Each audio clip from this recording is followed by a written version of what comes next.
This week on the Erotic Awakening Podcast, episode 754, Bloodplay Risk Profiles with Dear Caroline, and what happened to Talina Zar. Welcome to Erotic Awakening, an exploration of all things erotic. If you are offended by adult topics or prohibited by law, I recommend you stop listening right now. First, a heartfelt thanks to the amazing patrons of Erotic Awakening, each and every one of you. Your support literally keeps this podcast going and the education happening. A special welcome to our returning supporter, Peachy. I just got to see Peachy. I'm so glad you're here, and thanks for your support. I invite each of you to join others in supporting this work so it can continue. Just visit patreon.com/eroticawakening today. Hi, everyone. I'm Dawn, and I'm here this week to continue the conversations on power exchange, polyamory, sacred sexuality, and everything in between.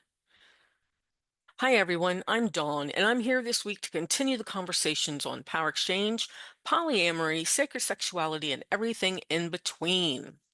This week, I have another interview with Dear Caroline, who is an edge player that plays with blood. And when you play with blood, you need to figure out what your risk profile is. So we are going to talk about that. I will tell you that my risk profile involves talking about how to play with blood and who I'm going to play in blood with. And I will say, being with someone who just reaches over, grabs a sharp, unsterile knife, slices your hand, and then slices their own hand, way out of my risk profile. Yet, not in a scene. It was a different situation.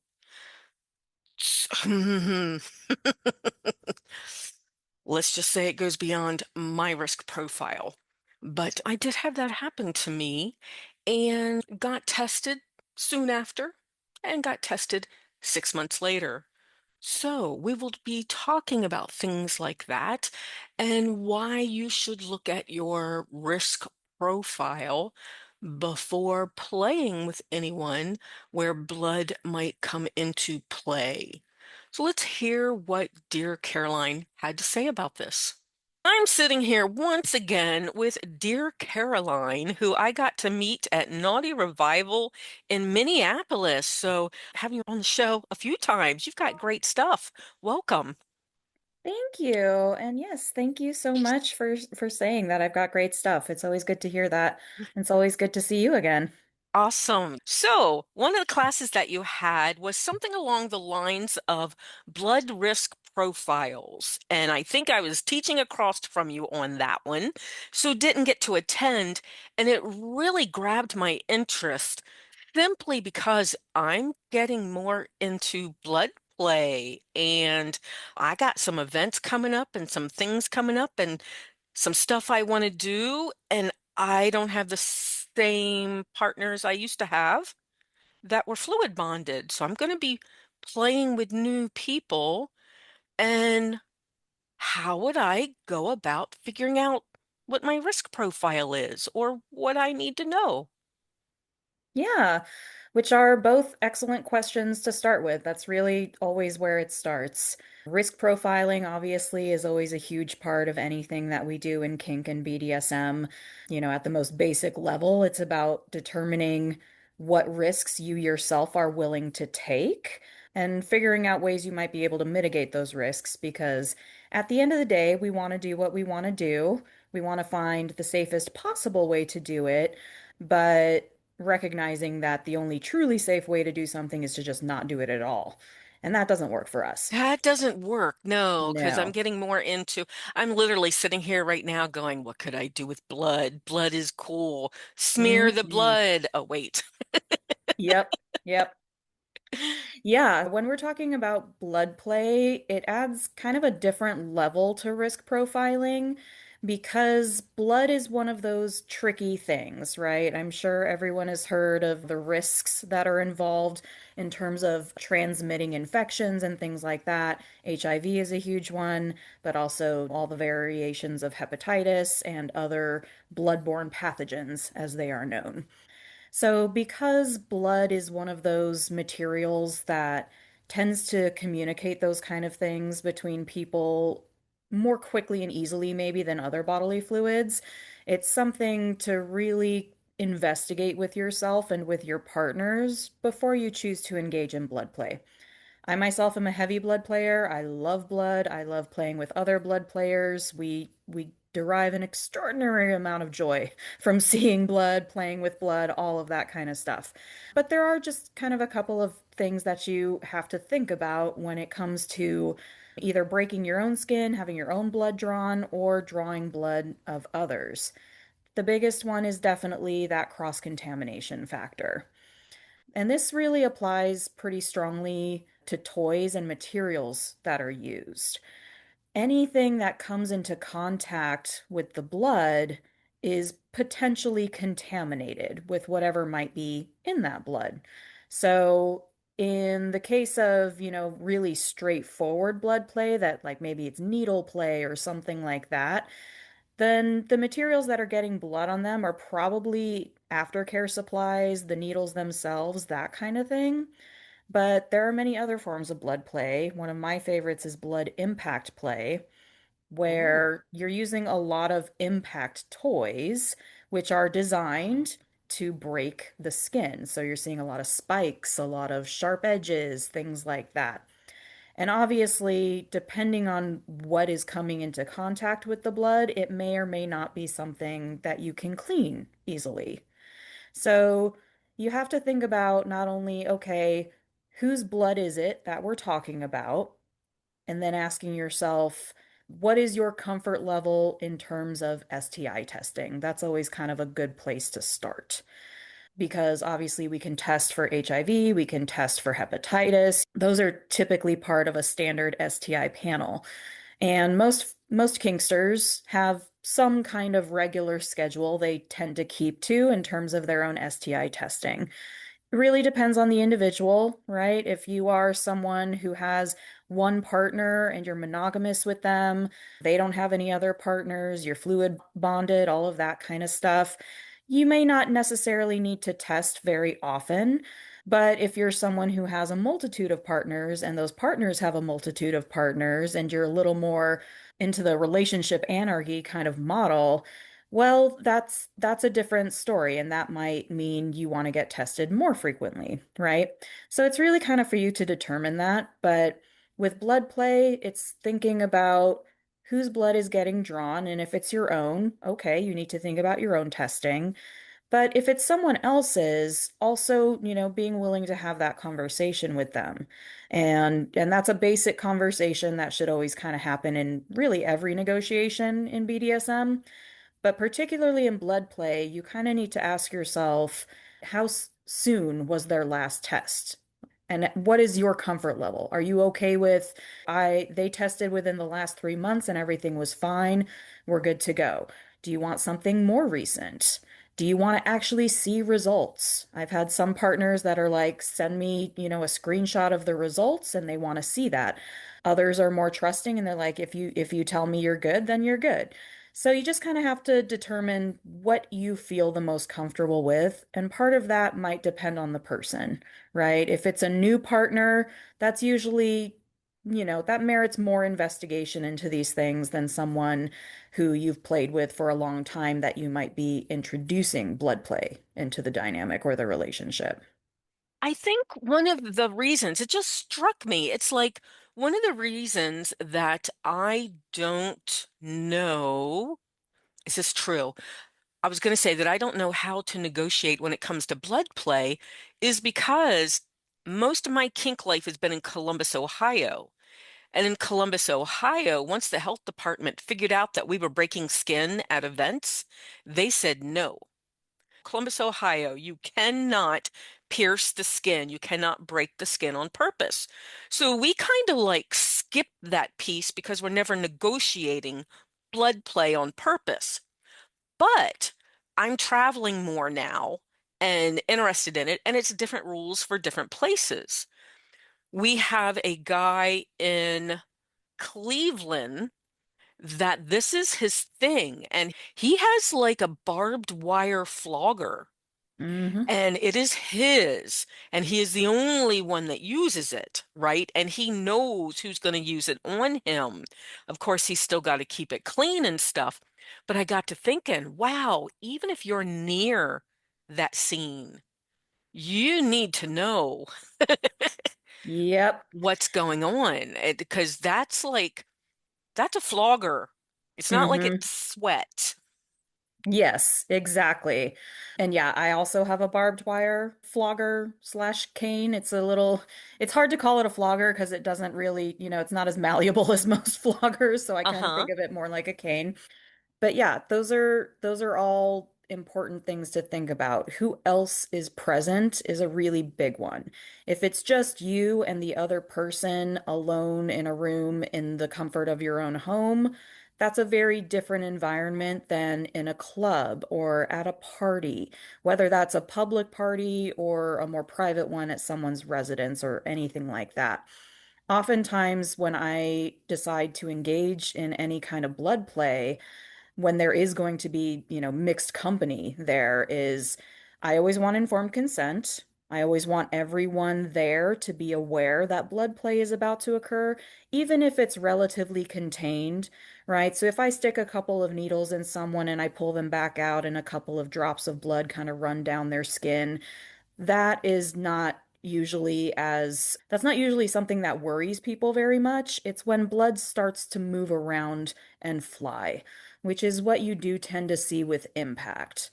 Hmm. Dexter was right, right? There's a reason we refer to the Dexter room. I I love that remember show. watching, I know, I love it too. But I remember watching it the first time around years ago, and that was before I was a blood player, and thinking like, this seems like a lot. He's like, come on, really? And then I started playing with blood and particularly doing blood impact and learned he was so right. You Mhm. have to think about everything around you, including the ceiling. It is not fun to have to mop your ceiling, and I have had to do that. I Especially if you have the popcorn ceiling The or popcorn ceiling is just impossible. It's going to be there forever. But you have to think about everything in the space.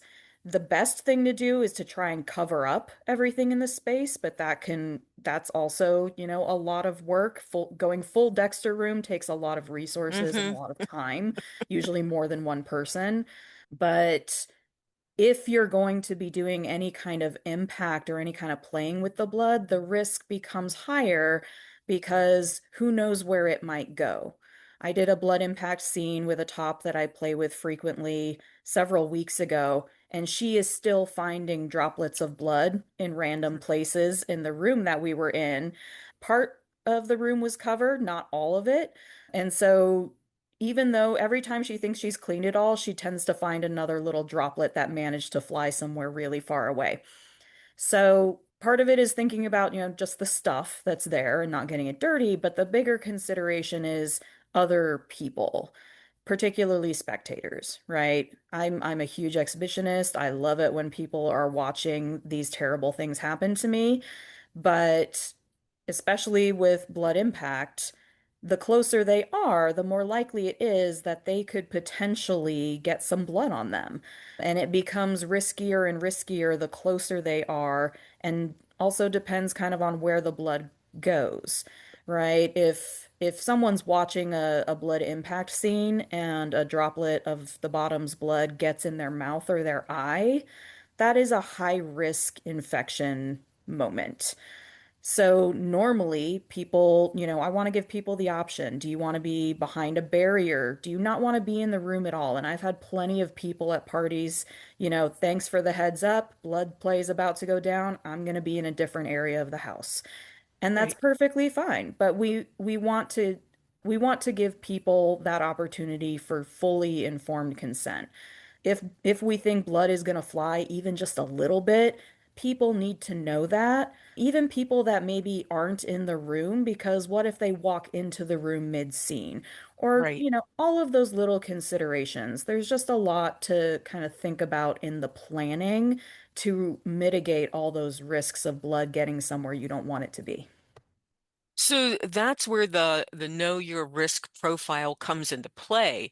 Are you good with being close to a scene, somewhat close to a scene, not near a scene at all? Because like you said, all it takes is a drop to land in the wrong spot, and now it becomes high risk.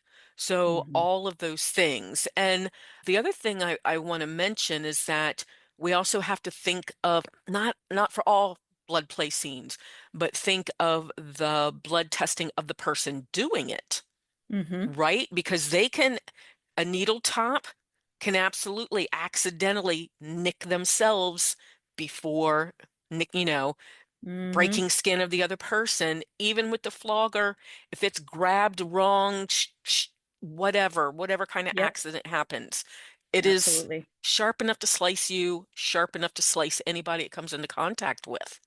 So know Hmm. your risk profile from both ends. I've Yep. had a needle top that was doing needles on me and another person. It was someone I knew very, very, very well. So to me, it wasn't that risky until they nicked themselves in the dark.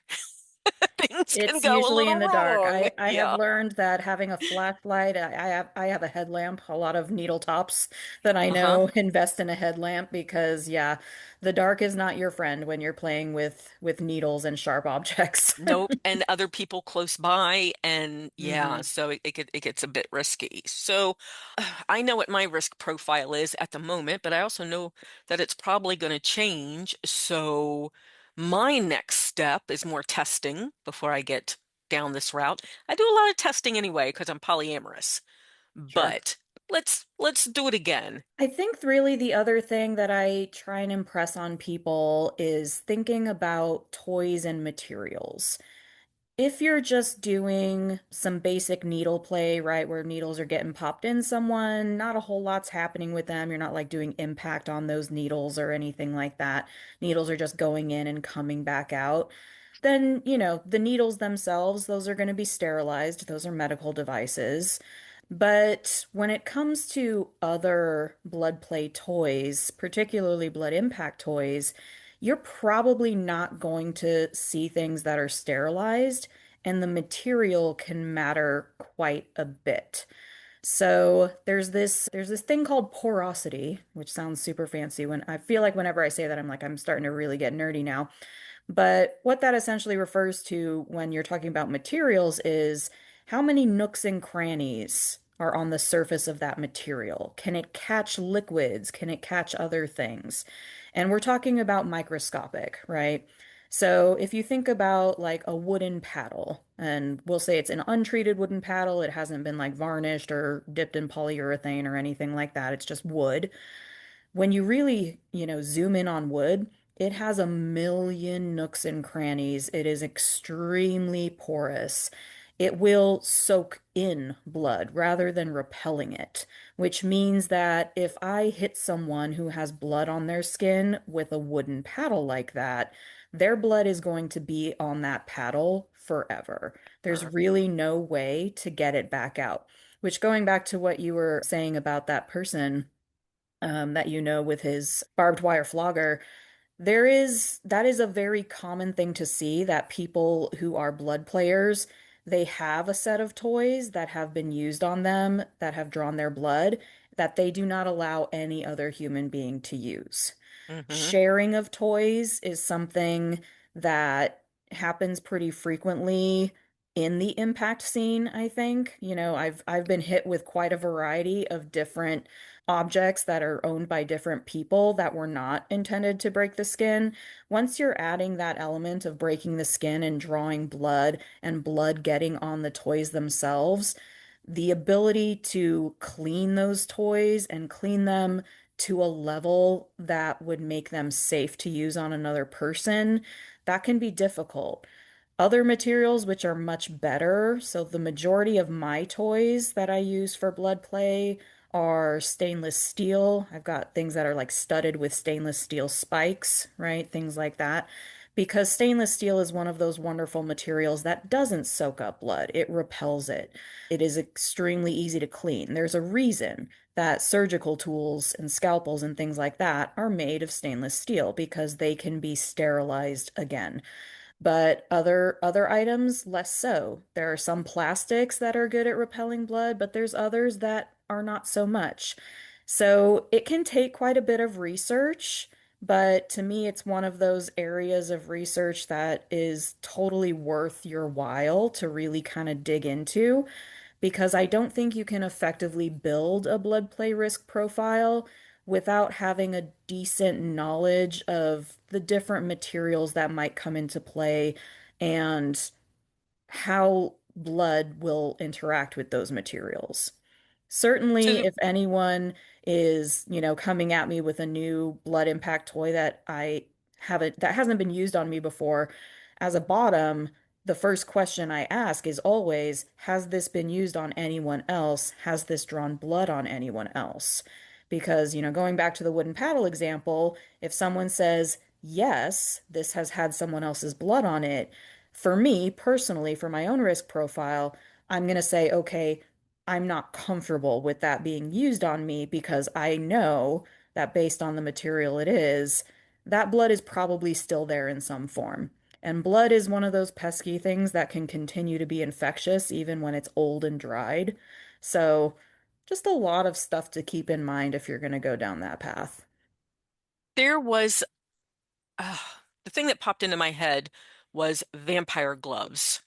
And they're the leather gloves with the Yep, metal spikes in them. And the only time I've had that used on me is when the guy had just bought it. It was out of a plastic bag. And I'm like, please don't break my skin. Just use it lightly because once you do, you probably can't use that with anybody else again. So, I don't absolutely. even when I see vendors that have vampire gloves that are like out of the packages, I'm like, I don't know that I'm going to be buying them. It's leather and It's leather. metal, and you Yep. can clean it, but does it get completely clean, right? It's one of those things.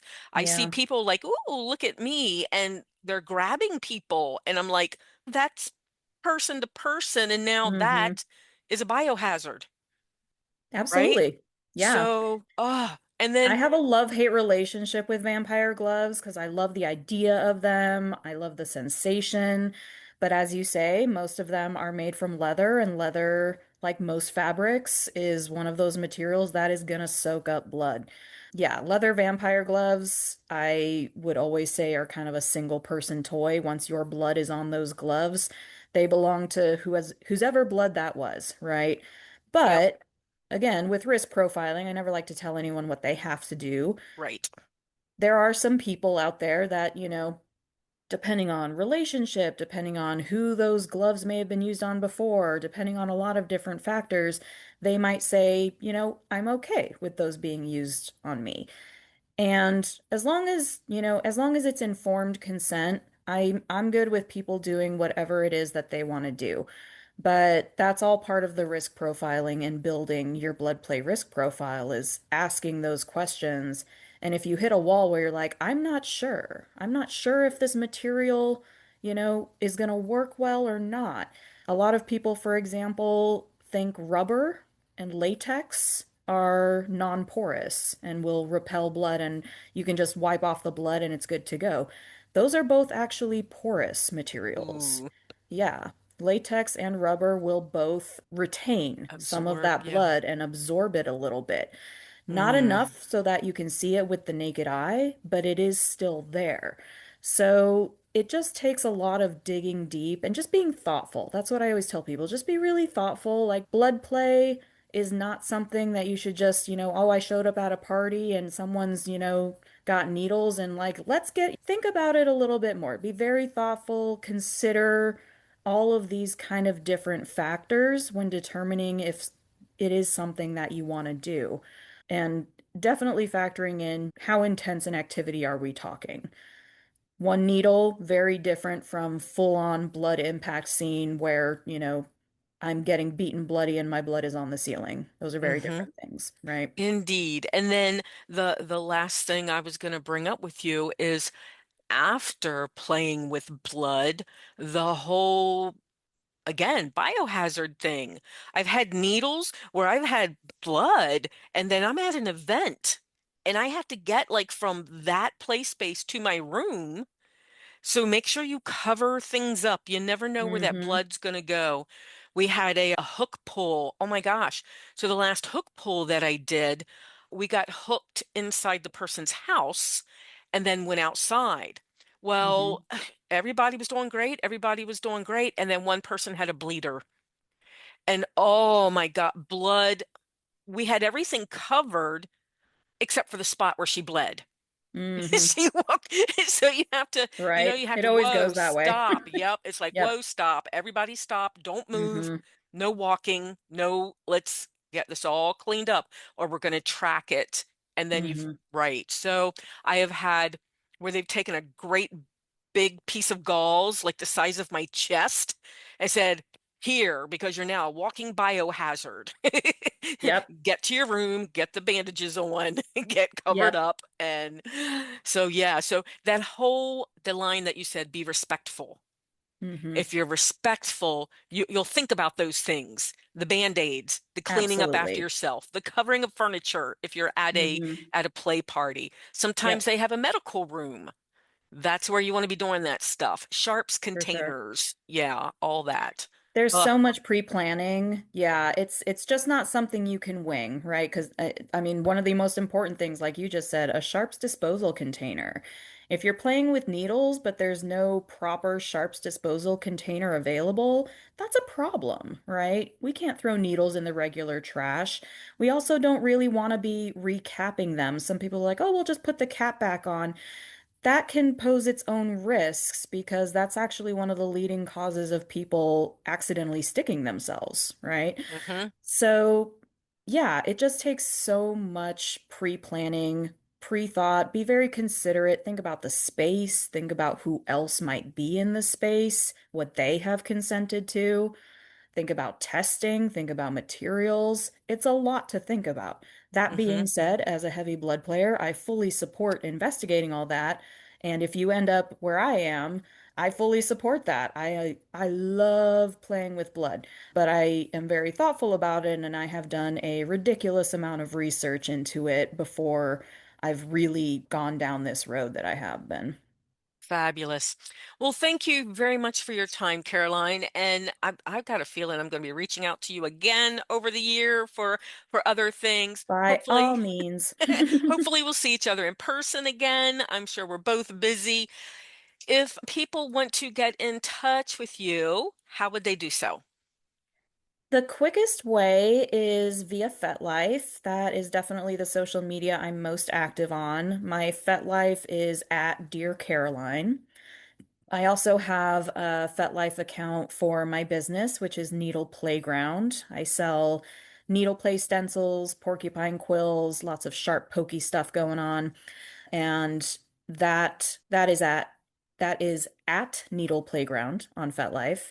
I also have a website for it, so you can also go to needleplayground.com, and I've got a contact form there, and I've got links to my FetLife pages. So that might be the easiest one to remember. Just needleplayground.com, and you will find all the info you need to try and get in touch with me. And I love and welcome questions.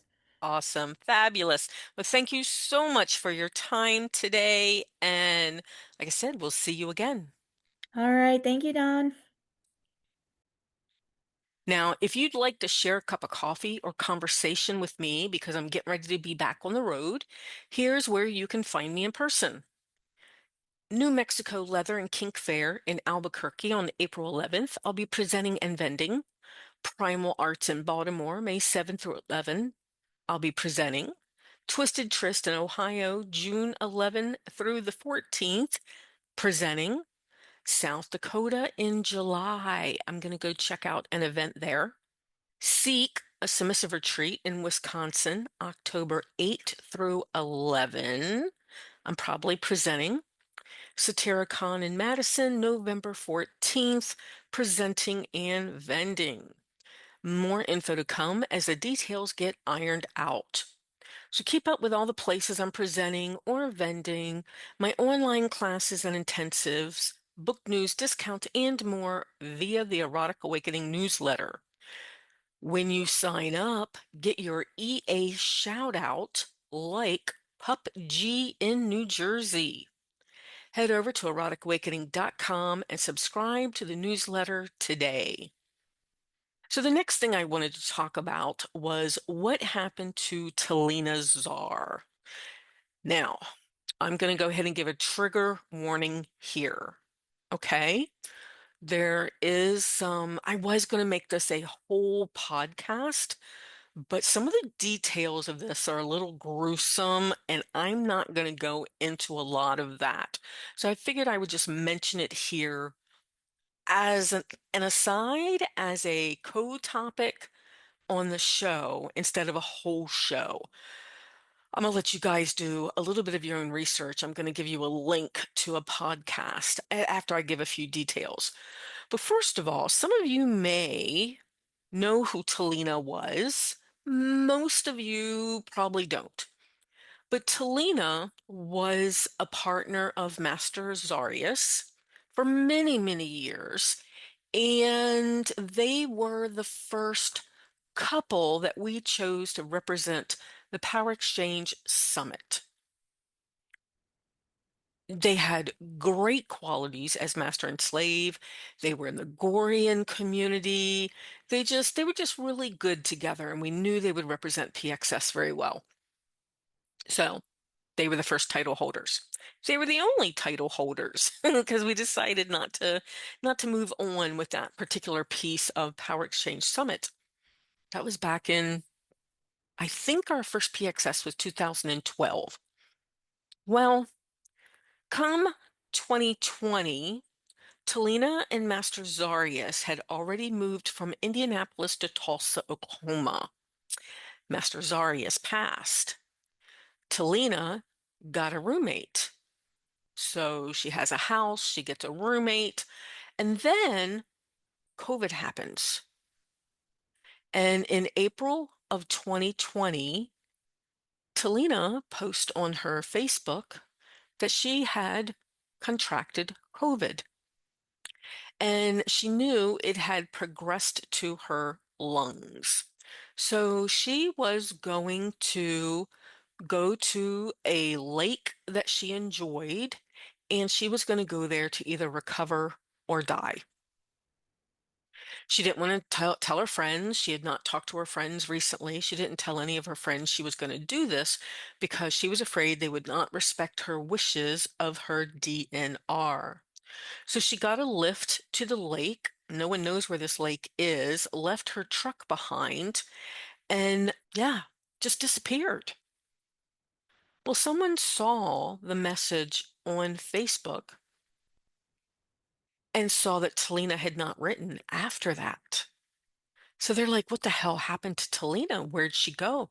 What happened? Did she recover? Did she, whatever? So started looking into it. Well, while sleuthing this case, the police are investigating they're asking questions of the roommate, and different things come to light about things that the roommate has done and things that were missing and things that got lied about. And this online sleuther, is that even a word? This online person that was investigating into this or looking into this, let's just say, while sleuthing, the roommate comes under, well, they start asking questions. The roommate has hidden Talina's computers and lied to the police that there were any. There was searches on the roommate's phone on how to remove blood from cement and wood, I think it was. There was a burnt mattress in the backyard. There was missing things, just all kinds of stuff. Anyway, months pass. These sleuths are putting clues together based on what the police have been finding. And someone starts a Facebook group where people can gather and put their clues together to see if they can try to figure out what's happened to Talina. I mean, it's the beginning of COVID. Interviewing people was difficult. Just all of it was difficult, right? So I found out that Talina was missing and people were keeping me informed. And then I find out months later that Talina's body was found. Now, I'm not going to go into details. If you guys want to know details, like I said, I'm going to give you a podcast link to listen to. So the roommate was arrested, and from what I can tell, she's still awaiting trial. So it took years to arrest her, and she was also arrested for and found guilty of trying to murder two other people. And oh gosh, this woman has still not gone to trial for Talina's murder. So one of the things that really struck me while I was listening to the details, and there's actually a podcast called What Happened to Talina Zar with lots and lots of details. There's 6 episodes and a bonus episode. And she said that she would put out more episodes when this comes to trial. But one of the things that I was listening to on the podcast was Talina's mom. And Talina's mom doesn't want Talina to be forgotten. So my thought was that I would at least mention her on here. Like I said, I don't want to give the gruesome details. And let's not let's not let Talina be forgotten. I am hoping that I will be doing with these episodes like I did with the first 732, which is put them in the archives at the Leather Archive and Museum in Chicago. By putting her on the show, she will live forever. Her name will be documented and she'll live forever. And she is so missed by her friends. I can't even, oh my gosh. So while I'm listening to the podcast, I literally had to take a break. I'm at Kevin and Katie's, and I'm like, Katie, I just need to play a game. Let's just go play a game. I need to take a break. I can't listen to this anymore. And on top of all the other grief that I'm dealing with, it's just a lot. But Katie and I played some card games, and okay, she won all of them. But, oh my gosh. Okay, so the podcast where you can listen to more about this if you're interested, and again, trigger warning because they do go into the gruesome details. The podcast is called What Happened to Talina Zar, and I will put the link in the show notes. But be warned, there are a lot of commercials.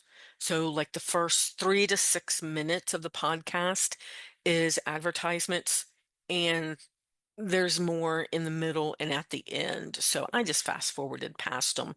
So, if you want to know what happened to Talina Zar, give a listen to that podcast. The roommate is in jail and awaiting trial. So, as soon as the trial comes up, whew, oh my gosh, I'm sitting here thinking maybe it'll end up on court TV and they'll call me in because during the sleuth thing, they did figure out she was part of the kink community. I didn't listen to that episode because I didn't want to hear what they had to say. I think someone would have warned me if they had bad things to say. I wanted to find out more about what happened to her, and I did. So anyway, give it a listen if you're interested. Speak her name.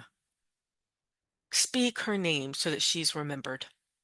So, Talina Zar. All right. That little piece was a little hard, actually. And I will tell you, I know I have pictures of Talina. I have thousands upon thousands upon thousands of pictures in Dropbox from the various events. and duplicates and triplicates and so many pictures. I went in there and none of them are labeled, right? They're all labeled by date and a picture number. So none of them actually have titles. So I can't just type in Talina and find it. But I am going to put a picture of her from her Facebook on the graphic that I make for this week's podcast. Anyway, sorry to have a sad note, but life is life and yep, I almost finished that sentence and didn't want to. Anyway, so I caught myself in Dropbox. And then there's more grief. As I'm going through these pictures, I'm seeing pictures of Bat and Heather and Master Rick and Bebe Blue Eyes and more people that have passed over the years and relationships that are no longer. 25 years of me and Dan, and all the happy pictures. And I found some pictures I didn't even know we had. I found some video clips I didn't know we had. So, yeah, it's been a long night tonight going through this and trying to put it together. Anyway, yeah, I think that's enough for one night. So currently, I can be found online at dawn_awakening or erotic_awakening on Fetlife, Erotic Awakening on Instagram, EA Podcast Dawn on TikTok, or just email me at dawn@eroticawakening.com. And be a part of the Erotic Awakening podcast community. You can become a patron of the show and get early access to the podcast, a free copy of the audiobook Polyamory Toolkit, free ebooks, discount on monthly Zoom classes, member-only Discord, not safe for work channel, and more. Find all the goodies at patreon.com/erotic awakening today and help others find the show. Give us high ratings wherever you listen to the podcast, and most importantly, tell your friends about the show. Join the conversation with other listeners. Use the links from the Erotic Awakening website for our interactive Discord channel open to all listeners. Until next time, may your journey be filled with passion, joy, and a bit of naughtiness. Bye, everyone.